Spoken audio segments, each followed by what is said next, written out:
Hey, welcome to another episode of the Innovation Mindset podcast powered by the Jim Moran College of Entrepreneurship. I am Mark McNeese, your host. And in studio today, we have a repeat customer. We have Junior Reed from Road to Open here to give us some updates. Junior, how are you? I'm doing great. How are you? I just got back from filming content, actually. I Nice. created more complex scripts and just adding more to the production value and just getting better at making them every time. Right on. Well, yeah, I've been following your reels and stuff, and I love your sense of humor, your comedy, but also informative and stuff like that. So that's really, really cool. You getting some traction with those? Yeah, I actually am. I just hit 250 followers, Nice. which is kind of crazy. So, like, I think of it like 250,000. So, like, I'm almost to 1,000.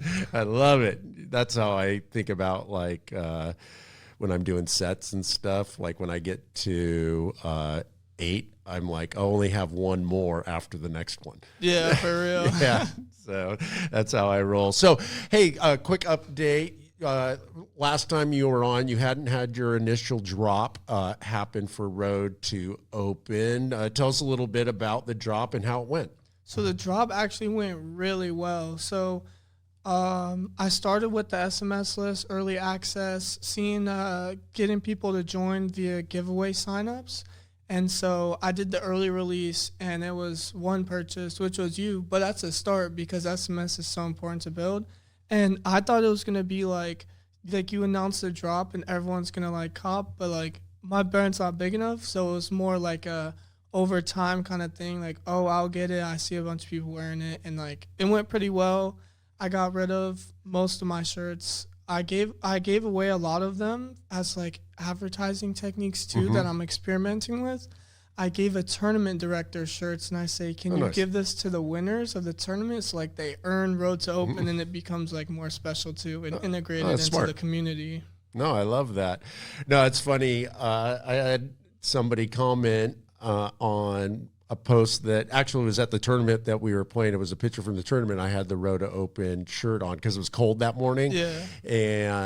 And she's like, oh, you're repping Road to Open. I don't know who she is, but she's probably on the team or something. But yeah, it was kind of funny and fun. And then when I got the shirt, I actually did like a front and back shot of it and everything. That. And I got some traction too. So, hey, I'm seeing a lot of people wearing your brand, which is cool. Yeah, it is super cool. I feel like I'm pretty saturated in our beach volleyball club, which is a really great start because like you have to become like a fish in your pond until your pond gets bigger into like bigger ventures. Yeah. So like right now I got like the local scene pretty good and I'm still working on it.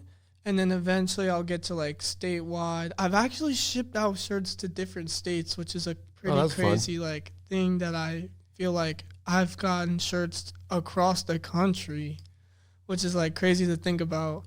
And so, yeah, that's a really cool aspect that I like about it. Yeah, with the companies and brands that I've done, whenever I see somebody like repping it, or if I see it like somewhere that I wouldn't expect to see it, that's always like super cool. And like on the podcast, I can see like different countries that people listen to the podcast and everything. And I'm like, so crazy. Like, you know, somebody's in Spain, listening to this podcast or watching it. It's super fun. Yeah, it is super fun. So that's a huge thing. I actually gave out those shirts. If you remember, it's the tournament we played in. So like, that was a really cool experience. Was like, I also gave them out on the beach too, just to like grow the brand a little bit, like as an investment. And so that was a really cool thing to do. And it was a hard thing to do, like, because you're thinking like, oh, what if he says no and this and that? But I'm like, I gotta ask him. Like, you only have like so much time, so you gotta just go for it. And so I want to live knowing that I'm the person that goes for it no matter what happens. Because if he said no, that would be more motivation that I did it, the process, instead of what happens, which is like the event. No, 100%. I used to teach a sales class, and the first class, the first day, everybody sits down, and they're starting to settle in and everything. And I'd say, get up, leave all your stuff here. I want you to go out and ask people for things and don't come back until somebody says no. Ooh. And so they would go out and eventually, everybody gets back and we talk about the stories and everything. And two big things come out of it. People are shocked how often people say yes to like crazy stuff. Like one of my favorite stories, a guy waved down a car, and he was like, it was by Landis, and he said, just some random person, he says, hey, can you give me a ride to the stadium? And they're like, sure, jump in. And he's like, no, I actually don't need to go. And he's like, that's crazy. And another person said that he saw like an older guy on the phone walking, and he stops him. He says, hey, can I borrow your phone? I need to make a call. And he's like, oh, sure. And he's like, tells the person, hey, I'll call you right back. And he hands him the phone. And so like, people are always surprised how often people will say yes. And then the second thing is, like I said, well, everybody here got a no. And I said, when you got a no, what happened? And everybody like looks at me blankly, like, what happened? They're like, nothing happened. And I'm like, exactly. Yeah. Nothing happened. And one of my mantras is, if you don't ask, the answer is always no. Yeah. So, did you have one kid come back with like 50 things? Like they never got to know. They never got to know. I never saw him for the rest of the semester. Never got to know. I had one kid say that he asked a girl to marry him, like some random girl on Landis, and she said no. So, what? Shooters got to shoot, I guess. Yeah, that's right. That's right. So, no, that's cool. That's a great lesson. One thing, actually, it reminds me of one of your recent posts. I don't know if it was your personal post or it was a Road to Open post where you were going through, I think you said you had like 26 partners. Yes, I post those on Road to Open. Okay, yeah. So I saw that on Road to Open. And I was like, hey, I was one of those 26. So, but that's one of the hard things, though, like in beach volleyball is you have to have somebody else to play with, right? Yeah. And there's like all these moving parts. And like one of the hardest things, I think, when I played in the 90s was finding a constant partner. Yeah. And now, I want to play tournaments and it's so hard, like, to find a constant partner and everything. But you got to ask a lot. You get turned down a lot, right? Yeah. I get turned down so much. Usually, a lot of times I'll have to ask like 8 people before I'd find a partner. But that's just the amount of like dedication and drive I have for the game, that like it's either no reps or I find someone and get the reps. So like one time I had a partner cancel on me the night before, and I'm scrambling, hitting up people, and I find someone to play like day of. So like that was a pretty crazy experience. And the thing is, like, a lot of time when I find people, like, I help them play volleyball because they didn't have a partner either. Right. So, like, one time this guy was like, yeah, dude, I was about to graduate and I didn't play enough tournaments I wanted. And so I played with him, and he said it was a good experience that he really liked. And I also needed that experience too. And also, like, I feel like having a bunch of different partners, like, I can, like, copy their techniques and, like, take something from them when I play. So, like, when I play with different people and they do different moves, I try their different moves and, like, try and incorporate it into my game when I play with them, or when I play against people and watch them. Like, I watch the open games and I watch the approach, like, fast 2 steps, and then I find myself doing that. So, like, I absorb their techniques. Yeah. It sounds nerdy, but, like, it kind of works. It's totally awesome. And, like, I always feel I level up every time I play a tournament because of who I'm playing, or I'm playing with somebody new and getting different input, and then playing against people that I don't normally play against, because, in Tallahassee, we all play basically with each other, right? All the time. We all kind of know, and playing with somebody new, like it, and watching how they do something, I think it's made me a lot better player. One thing that, like, I'm trying to learn is, like, just to play smarter. And the game's a lot different than when I learned it, and it's a lot more strategic now. And just trying to learn that game and find people, watching what they're doing. And like the tournament that we played, you really, because I'm not a great setter, I think was part of it. But the other thing was, like, you were doing a lot of cut shots and a lot of options, which was great. It was really working, yeah. Because they would serve to you, and your pass would go so tight and nice on the net. And I was like, I got to take it. It looks so crispy. And it just kept working because your passes kept going, like, straight as an option pass, like, which isn't a bad thing, but like it was so like there that I feel like we just kept scoring and it was such good momentum. Yeah, it was good. It was. I really appreciate you playing with me because I'm obviously not as good as a player as you, so you're playing down with me. But I appreciate that. That was cool. No, for sure. It was fun. We definitely had a lot of crazy plays to work with. Yeah, no, it was definitely fun. So, what's going on the Road to Open front? I see that you are sporting a new color. So yeah, so this light. So what's going on? What's next for Road to Open? So right now I'm working on a restock of the white and the pink. Okay. And so I'm doing a limited restock. So I'm doing 25 pinks and 10 whites, and I'm adding custom tags to it too. What's a custom tag? This tag. Uh-huh. It only says large, but I'm going to have like a picture with all the proper stuff, like size, content, where it's from, like all that stuff, and a picture of Road to Open. So it's like more official, like really imprinted into the clothes. Okay, nice. Cool. So what's some of the feedback that you've been getting? Some of the feedback I've been getting is a bunch of people like the pink. They're like, the pink is so tough. It pops. Yeah, like it's a bright color. And then also, a lot of people want my shorts that I'm working on. Okay. But I need the money from this drop to invest into the shorts. Yeah. So once I work off this drop, I'm going to get the shorts in. And I'm working on women's shorts too. Okay. So like I have the men's ones down. Like I ordered 2. I had to get 2 samples because the first one came with no pockets. Oh. So then I got the next one, and I got the men's shorts down. So many people tell me they like it. I'm like, it's a cool design. Oh my gosh, thank you, I appreciate it. That's the ones I wore when we played. Yeah. And so I told my manufacturer to cut them shorter for the women's. Okay. And also to remove the Road to Open on the front, so it's like just the waves in the back pocket. Because I got some women feedback about that. So I think as the women's shorts, they would look better, and the men's shorts keep the Road to Open because it still looks good in my opinion. All right. Yeah, that sounds good. So I know that you submitted an application for the JMC micro grant. What's going on with that?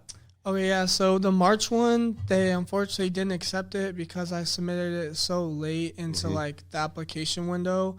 And it was good because I learned from it. And then so I applied it into the April one as soon as Bless you. Sorry, thank you.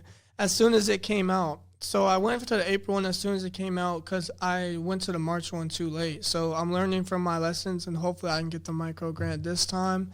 And then I feel like I just need to work on my pitch, and then I definitely got it because a lot of it says the business doesn't have to even be created, but mine's already created and has made like 800 in revenue. Yeah. And I'm already invested in the next drop, so it's like that's really got to separate it, I feel like. But yeah, I'll have to see. I sat on the micro grant committee for a lot of years, and it definitely, one of the big things that I personally always looked for was that you had a validated product, like somebody's actually bought what you're selling, and you definitely have that. That you had your first drop was successful. You learned a lot.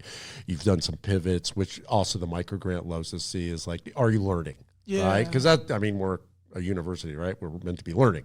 So that's what the money's for. So is this money going to help you continue to learn, continue to grow the brand and things like that? You can get up to 5,000. What are you asking for at the beginning? I'm asking for 1,500 at the beginning, and I laid out a budget sheet with everything where it's like, I feel like it's pretty reasonable because I'm spending the whole thing on like all the business expenses, like a better editing software, a bulk order for clothes, samples, advertising stuff like wristbands and business cards and like just stuff like that, to where it's all like incorporated into the business. And then so I budgeted all that for 1,500, and then that will really help me progress it because like I can get more bulk orders, have bigger inventory, and then just be selling for longer amounts of time than having to wait for the next one to be produced. Yeah. So I also actually developed my business into a hybrid model. What do you mean by that? I just made it up, but so are you familiar with drop shipping or print on demand? Yeah. So basically, I'm making print on demand products into my store. So these ones, Well, I won't touch them, so they'll get shipped straight to the person and they get them, which makes it a passive income stream. But also, it makes it available, my store available for longer amounts of time because, like, if my drop sells out, I can't do anything. I can't be making money while I'm waiting on them. So I create the print on demand products to go out while I'm working on the drops and stuff. So I can do the active part of making the drops and stuff. But the only thing with print on demand is that, like, I can't make the packaging, like, super custom and put the business cards and stuff. So I have to, like, make that distinction to my audience. Interesting. Actually, yeah, that's one thing that I really liked was that was a nice touch putting the card in with the shirt and things like that. So that was cool. So you can't do that with the drop shipping. So what's some of the like pros to the doing the print on demand, and what are some of the cons? So the pros and the cons is the pros is that, like, it can go forever. Like, there's no in between. You don't have to take on any inventory. The cons is that I can't make it as personalized or as special. So, like, my drops, I can put stuff in the packages for the people, messages, stickers and stuff. But print on demand, I can't do that. So I can just have, like, the print on demand products as just, like, extra little products that you can just have or be extra, not as like a certified like clothing drop. Like, I'm working with like an apron, a phone case, and a blanket, like just like random accessories. Oh, okay. Just to like add like extra things into it, but they're not gonna be like the special feeling of a drop. Like, got the custom package, I got the business cards, and I got the stickers. So like that's a little con, but the pro is like I can do both of them at the same time. So, like, people can get extra extra stuff. But they can get extra stuff, but the drops, I'll continue to make it, like, special with the messages and the stickers and maybe work with wristbands and stuff. Okay. Interesting. Is the profit margins left less with doing the print on demand? Yeah, it's a lot less, actually. So, like, it'll just bring like bits and pieces of money to help me invest back into the brand. Yeah. But like the drops with the clothing, like the clothing brand drops with like the clothes themselves, that's what brings in a lot better margins and like better things that I can put back into the business and help it grow. Interesting. So what's your thoughts on growing? You were saying, you're pretty saturated in the Tallahassee market. We're not very big, right? Well, in my beach volleyball club, but I'm working towards other spots. So, yeah. So what's the plan? Where are you moving? Where are you looking to? What's your strategy?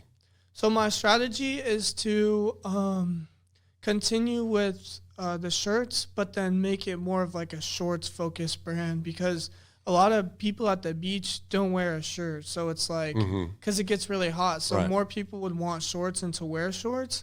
And also, like, more people doing different things can wear shorts. Yeah. Like people going to the gym or other stuff like that. So I'm transitioning to like a shorts brand, but also like the market style. I'm just looking to saturate the tournaments themselves. Okay. And then also getting more involved into the UF Beach Club, because I have a couple people who wear shirts from UF, but I want it to be as known in the UF club as it is in the FSU club, and then work to Miami and USF. So I want to saturate the college beach volleyball club market first. All right.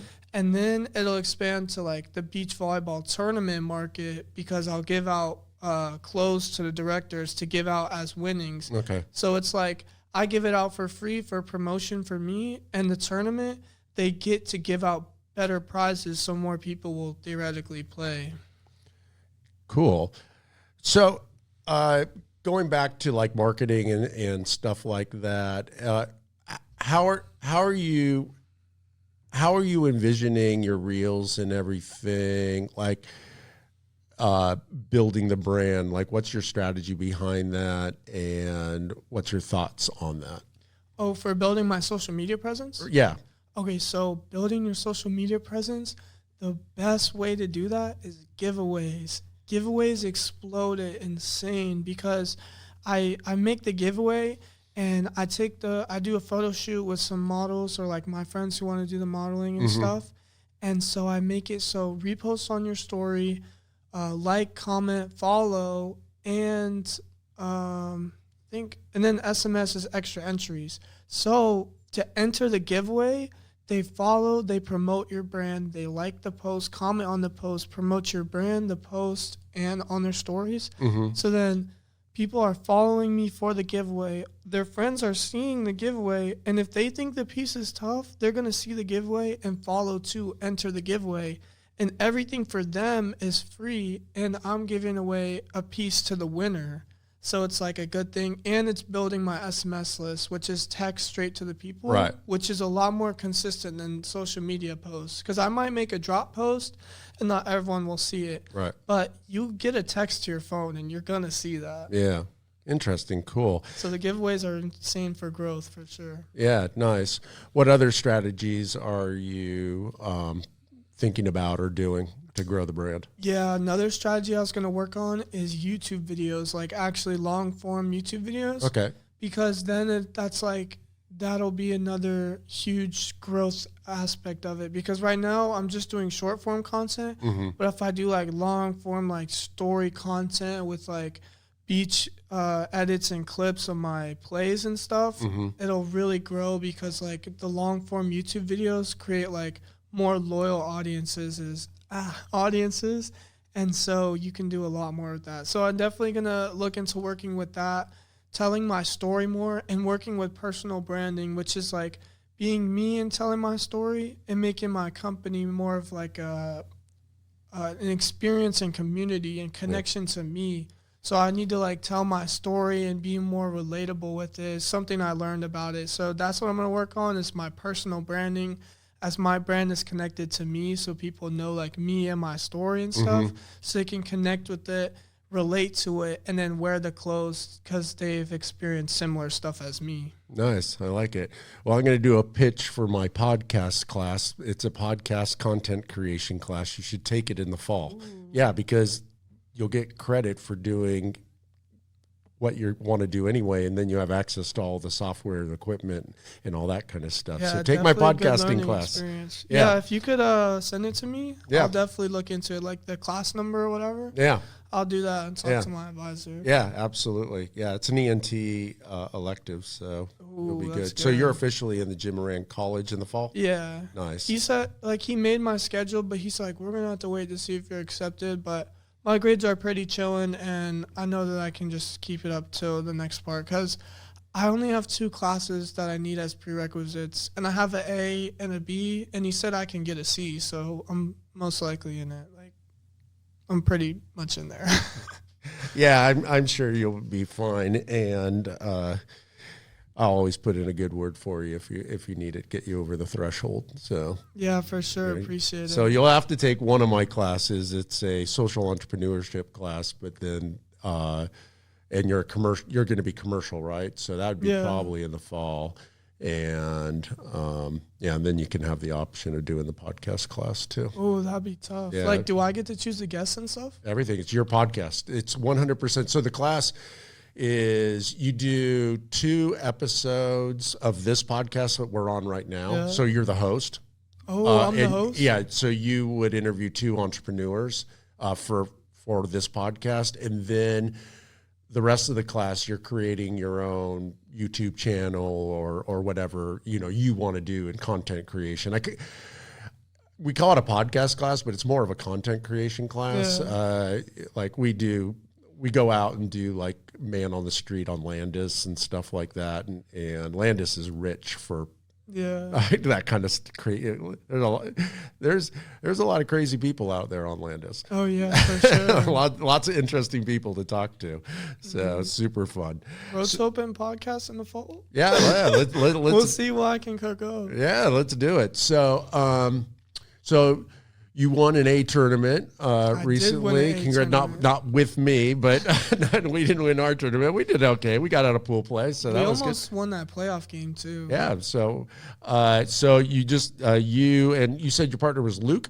No, my partner was Tony for Tony. the A tournament. Okay, for the A tournament, and and that was your first That A was my tournament first win. win. Nice, Yeah, my congratulations. first tournament win, and I won the ball. And like I was saying, like I'm not gonna buy a ball. I'm gonna win my first ball.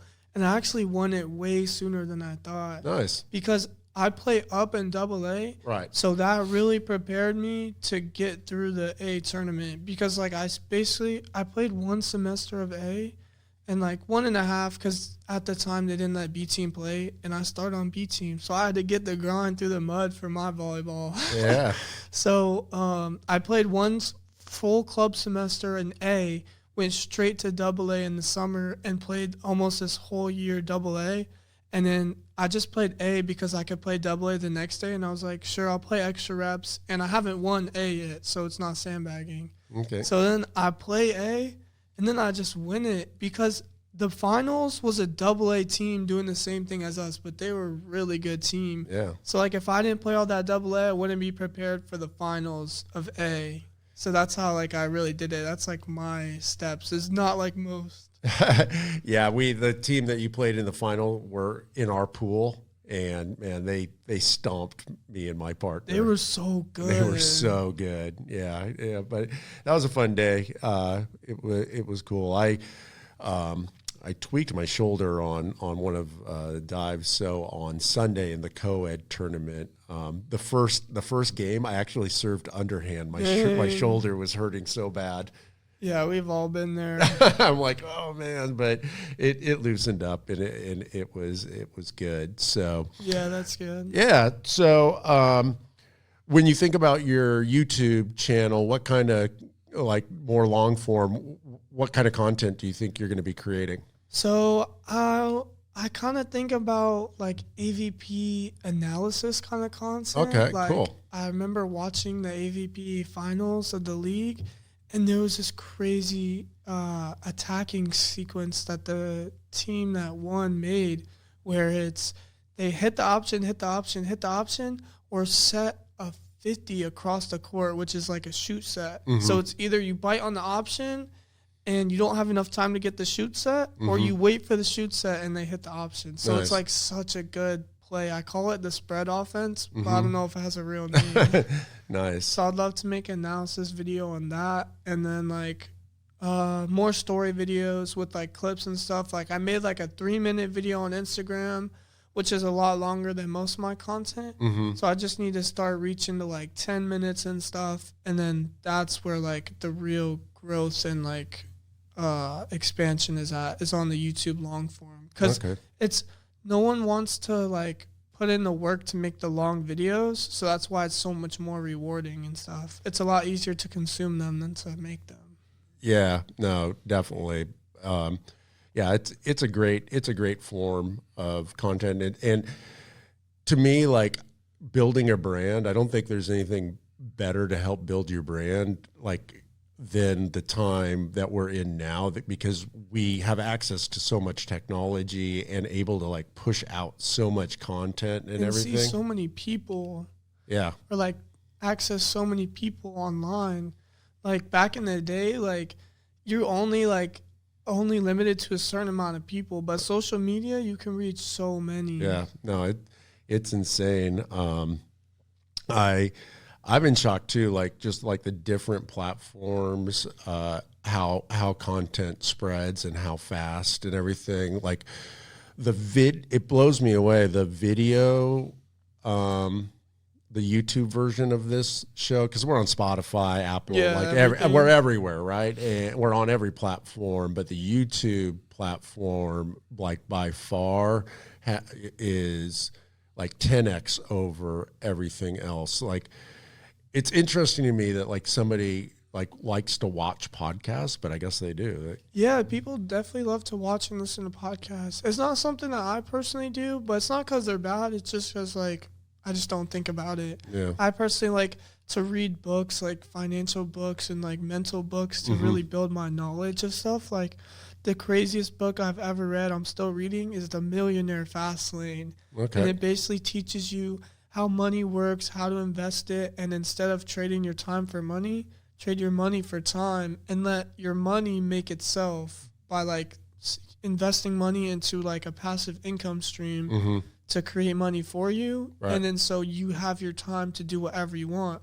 So what I'm going to do is learn how to use my money and create good passive income streams. so I can play volleyball all day and become the best player. And then there's this MMA fighter, Ilya Topuria. Yeah.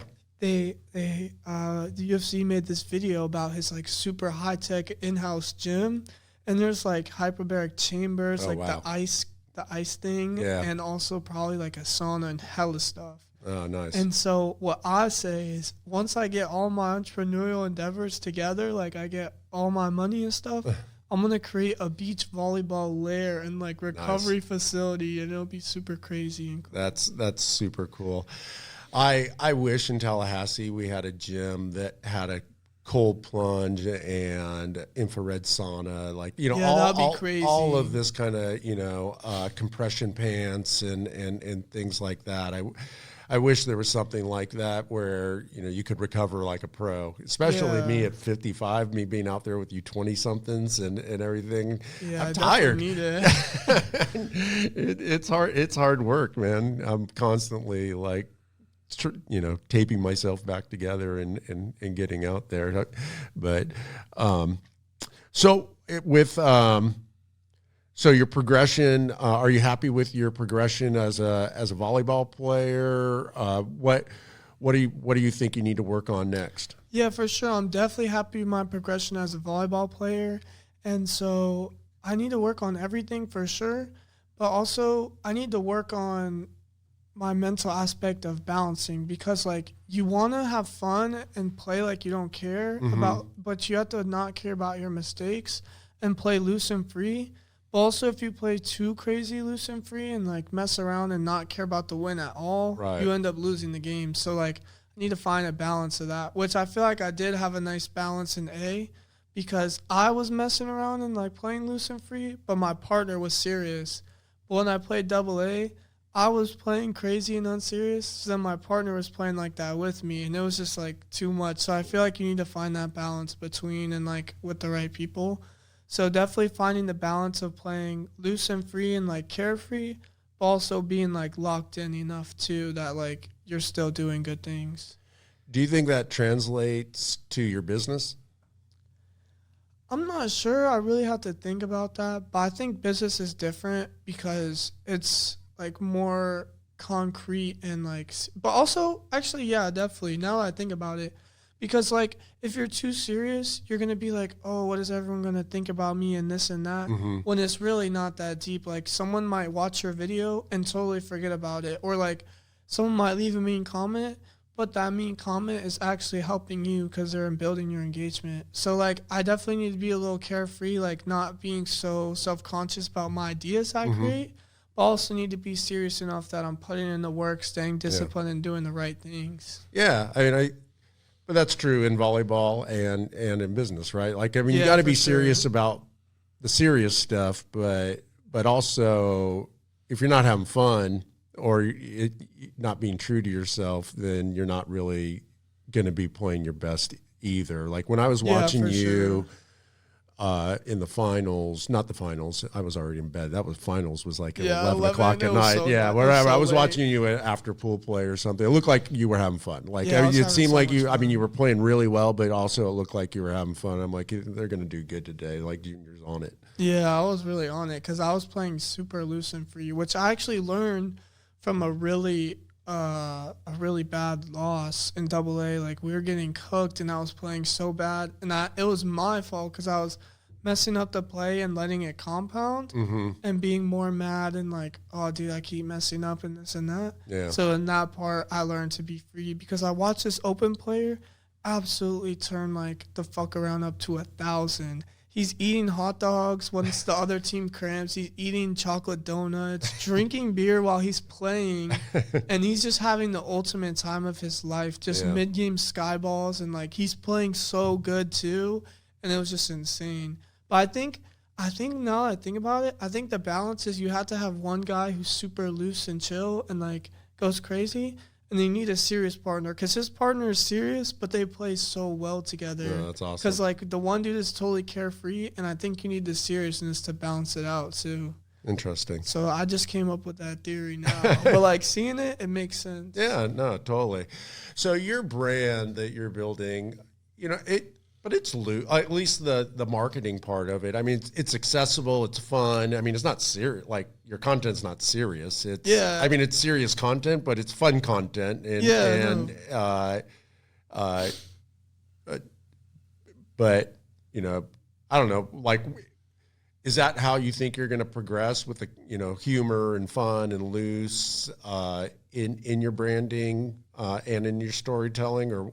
Yeah, for sure. So I'm gonna keep it balanced as like, oh, we're doing loose, having fun, but making the quality like more professional, like better cameras, better mics, but we still have the same core concept of, okay, we're having fun, and I'm working with adding messages into the fun content, or like volleyball tips and trips. So like adding messages like, oh, I keep messing up, and like teaching people about balance through my content of entertainment. So it'll be like educational volleyball entertainment.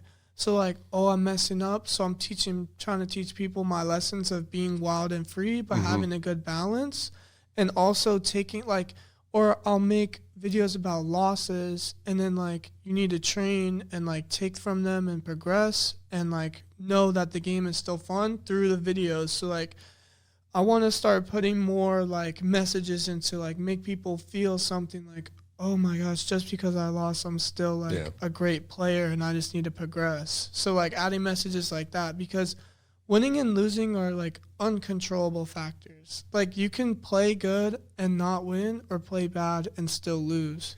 So like you can be a good player and still lose. Like you can't define yourself on whether you win or lose, kind of thing.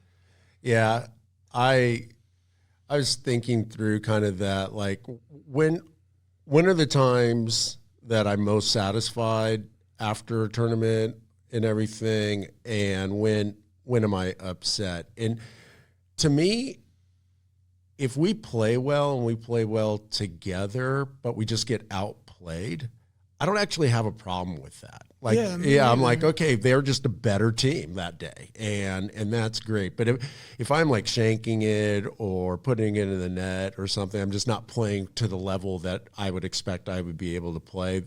Even if we win, I'm not happy. Yeah, no, for sure. Like, because when it's like you beat yourself is different than them beating you. Right, exactly. So yeah, it's definitely different feelings. But yeah, like I don't mind losing as long as I learn from it, which I do every time. Like I took a 0-3 pool play losses into learning about being wild and free and balancing with being so serious and letting mistakes add up. And I used my failures to talk to veterans on my team, like some seniors, about it. And they told me like tips that they would use, like you can't care about your mess ups, but like you still have to be locked in. And like this one senior girl, she told me you can't define yourself on your plays. Or if she says she's not defined by the way she plays, or like your plays are good or bad, doesn't say anything about you. Yeah. So like you can't beat yourself up over that. Yeah, 100%. I mean, I think we've all played with or against players that athletically they're exceptional, but they're not necessarily great human beings. Yeah. And at the end of the day, our main job is being human beings. That's our and being decent human beings and things like that. Like that's one thing that I love about like Jerry, and Jacob. They're like really accessible and humble, but they're also stone cold killers on the court. Oh yeah, for sure. So but but it's always when somebody's like really good and they're a good human being and stuff. That's a great combination. Definitely. Yeah, for sure. So I'm pretty stoked. I'll be going to Spain in May to teach for the summer. Oh, nice. And my apartment is about 200 feet from the beach volleyball courts and everything. Nice. And they have a club that I'm going to join while I'm there, and they have coaching every day. Oh, that's so nice. So I'll probably be coached about 4 times a week while I'm in Spain for 6 weeks. So I'm hoping to come back leveled up. Leveled up. Open mark. No, I don't know if open is in my future. I would legit like to get back to AA. It's definitely possible. I've seen definitely a lot of guys around your age range be able to do it and do it successfully. Like the last AA tournament I won, a 50-year-old guy won it, like, Nice. or somewhere like 50 to 55, and like, it's really about technique and Yeah, finesse. It's 100%. like you don't have to be the most athletic. You just have to put in the right spots. Yeah. Like, so that's why I like it, is that like shorter people can be really good because the beach volleyball's design, there's always an open spot. You can't block and defend the entire court. Exactly. It's just not possible. Yeah, that's been one of my biggest learnings is coming back. Because when I played, I was 20, and when I was, played, I was 20. I can't do what I did when I was 20 anymore. Yeah. So like learning, like, okay, I just got to play a lot smarter, a lot more strategic, and be more of a student of the game, and my pathway to winning is I need to learn how to put the ball where they're not, right? Yeah, and it's always exactly. and that doesn't mean I have to be able to jump 30 inches out of the sand and drive it down. That means, going high line, being smart enough, not, knowing when to do that and when not to do it. And a lot of that is vision too. Yeah. So just vision and just time on the court and just, like learning it. So do you think in your content, will you be talking about that kind of stuff too, or talking about what exactly? Just strategy and just definitely thinking about that too, like teaching like 3s and 4s blocks, like make it dramatic, like I'm gonna hit him with that 3 block he'll never expect, and then I'll like maybe have my friend be like, what's a 3 block, and then teach people like simple things through volleyball through the stories and stuff. So then it's like, oh, it's when you fake cross and jump line, and he's like, oh, that's genius. And then like create the plays with it and just make it like dramatic and stuff. So like people are learning about it, but it's also like my content, and be like, oh, that's such a ropes open technique and stuff. If you ever need an old man in one of your videos, send me a text. I'll let you know. I'll run over and I'd love to make a cameo in one of yours. Oh yeah, that'd be great. I'll let you know for sure. I usually do it on like Mondays or Wednesdays and Fridays. All right. So usually on like a Wednesday at like 11:30 is when I go. Let me know. I like funny, so that we could do something.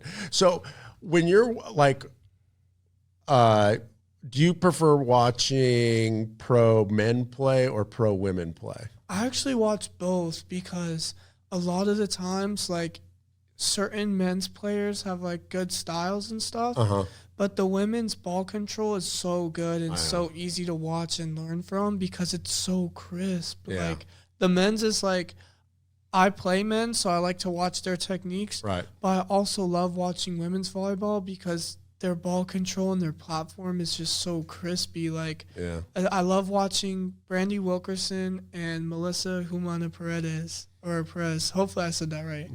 But her platform is really crispy. Their defense is really good. And Brandy Wilkerson's blocking is really good to learn from, such as like her peeling, keeping your hands up, also turning around and diving after you block. That's something I need to work on, and she does that really well. So I watch both, and then I'll watch like men's for like their strategies that work in men's, and also like their technique, like how do he hit it that hard? Is it because his hand is flicked on top? Is his approach speeding up? And like, did he point at it with his other hand? Is he finishing through, putting his hand like to his pocket? So like I look at all the little details of like both to try and see what they did, why it worked, and how I can apply that to my game, especially blocking. Blocking is so complex. Like, I learned that yesterday in practice. I was messing up so much, but, like, purposely messing up to try new things. I learned that you need to find a balance with blocking. If you're trying to block a shot, I think you need to put the block higher. But if you're trying to block a hit, then you have to, like, penetrate the net more. And I was going full penetration so they could shoot over me easily. So it's like a balance of penetration and height. Because the farther you penetrate over the net, the less height you have. Right. But then, like, the less penetration you have, the less chance that the ball is going to go back. Right. Because if you're straight up, then it's easier to get tooled. So, like, it's just finding that in between based on that shot. And then also positioning of the block is huge. you always put one hand on the ball and one hand on where they're going to hit. So if you're blocking line, one hand on the ball, one hand on the line. And then so that's a good rule of thumb. And you jump after them. And if this is the hard part that I'm thinking of, which I'm trying to develop, is trying to tell when to jump if you know they're shooting, or how to know if they're shooting. Because if they're hitting a shot, you have to jump a lot later and in different positions. So, like, if they're trying to hit, like, a high line, then I have to jump way later than if they're hitting a swing, because a swing is a faster attack. So my goal is I have to watch him hitting the high line, then adjust my block to try to block this shot and everything. So it's a hard balance, and I'm learning a lot about it, so that's fun. That's cool. That's cool. So what else you want to talk about your business or anything else going on that we didn't cover? Yeah, I also want to talk about practicing volleyball. Okay. So in practice, I notice a lot of people do the same things, and like that's what they're good at, it's their bread and butter. Mm-hmm. But what I realize is I'm doing different things and creating crazier offenses and schemes every time.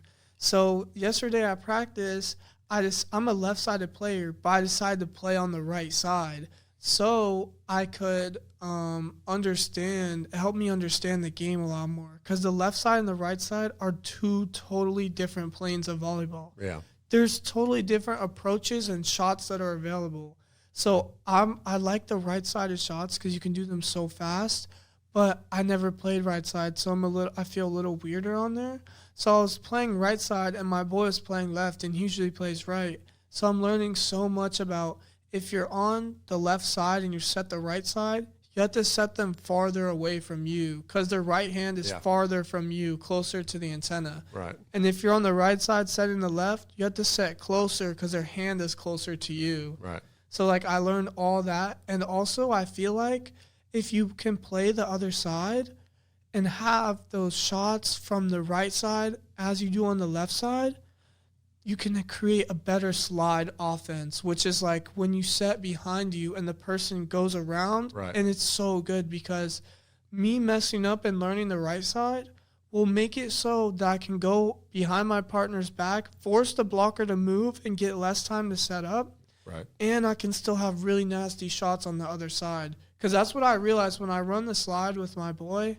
It's like I don't have the shots on the right side as good as I do on the left. So that's what I'm developing is my right-sided offense. Nice. So that when I can run the slide, I can mess with the defense and still have a nasty attack. Cool. So that's what I'm working on is diversifying my attacks and abilities and stuff. Nice. Nice. Well, cool.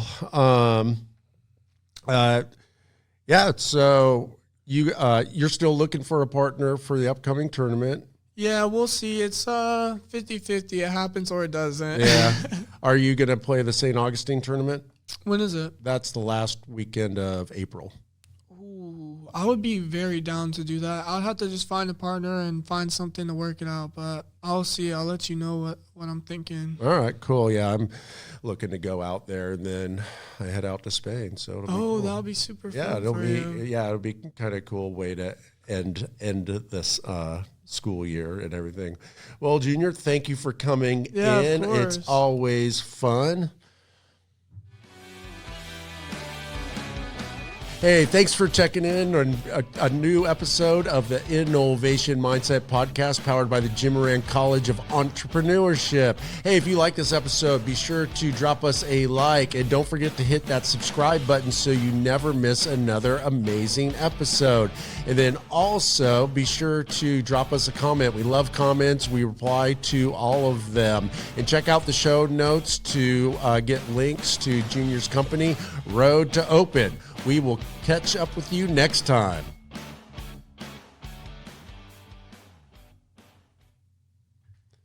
Thank you. I think that one's going to